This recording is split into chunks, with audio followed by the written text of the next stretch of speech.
বিপদে না পড়লে মানুষ থানায় যায় না, সুতরাং থানায় যাওয়ার পর তার বিপদ কমবে মানুষের মনে এমন ধারণা তৈরি হওয়া অত্যন্ত জরুরি। আপনারা হচ্ছেন মাঠ পর্যায়ে সরকারের অ্যাম্বাসাডর। পুলিশের সাফল্য মানে এটি সরকারেরও সাফল্য। আমরা বলে থাকি জনগণ রাষ্ট্রের মালিক।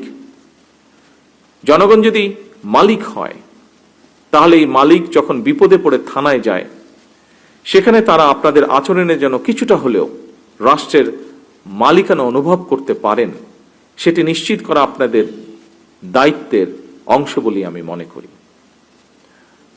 আপনাদের আমাদের সকলের মনে রাখা দরকার, আইনি সহায়তা পেতে সাধারণ মানুষ প্রথমেই থানায় আসেন, পুলিশের সহায়তা চান।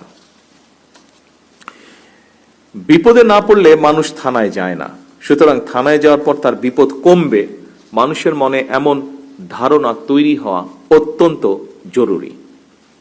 আপনারা অবশ্যই যে কোনো বিষয়ে আইনগত পদক্ষেপ নেবেন, তবে সেখানে যদি মানবিকতার ছোঁয়া থাকে তাহলে আপনাদের কারণে সরকারের সাফল্যগুলো জনমনে ইতিবাচক প্রভাব ফেলবে। সকল উপস্থিতবৃন্দ, কয়েকদিন আগে আমি জেলা প্রশাসকদের সম্মেলনে যে কথাটি বলেছিলাম, আমার মনে হয় সেই কথাটি আজকের এই অনুষ্ঠানেও আপনাদেরও ক্ষেত্রে প্রযোজ্য। আপনারা হচ্ছেন মাঠ পর্যায়ে সরকারের অ্যাম্বাসাডর। আপনাদের দক্ষ এবং তাৎক্ষণিক কৌশলী সিদ্ধান্ত যে কোনো পরিস্থিতি নিয়ন্ত্রণে খুবই গুরুত্বপূর্ণ ভূমিকা রাখে এবং রাখতে পারে। আপনারা কেবল আইন প্রয়োগ করেই বাহিনীর সদস্যই নন, আপনারাই হচ্ছেন রাষ্ট্রে আইন শৃঙ্খলা রক্ষা, জনগণের নিরাপত্তার নিশ্চয়তা এবং ন্যায় বিচার প্রদানের প্রথম দ্বার।